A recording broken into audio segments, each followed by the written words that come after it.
This box and whisker plot, the way that it's formed is based on quarters. So you can see here in this example, it says to take these numbers and make a box and whisker plot. The first thing we need to do is we need to find the median, which they did right here. So the median is in between 12 and 12, so it makes it kind of easy because 12 plus 12 divided by 2 is 12. So we have the median of 12 right here, okay? And then we take the median of this section or this half and the median of this half to find the quartiles. So over here we have 9, and then over here we have 17. So that's how we make the plots for the box. So over here we have 9, okay, for the lower end of the box. And then for the upper end of the box we have 17. Then the bottom of the range is the whisker, and the top of the range is the other whisker at 23. Okay, and that's really it.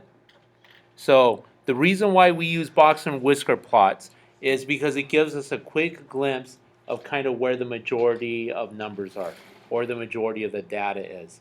And by looking at this, you can see that 23, the upper end of the range, is way out there, considering that the median is right here, right? Since the median is right there, we know that the upper range is way high and the lower range is a lot closer. But we also know that those are the outliers. Okay, so the majority, or not necessarily the majority, but the more relevant data is going to be right in here between the quartiles. So between 9 and 17, that's where the more relevant data is going to be.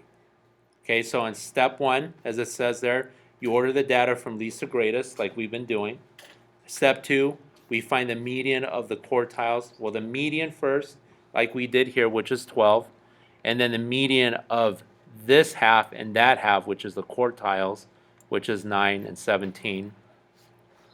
Then we draw the number line. And notice that for the number line, they did it in 5s.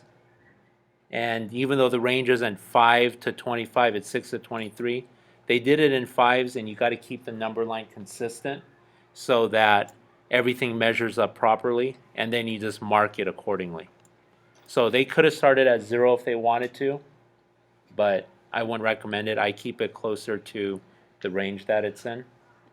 Okay? And then you just draw in the box and the dots and mark them, and that's all you do.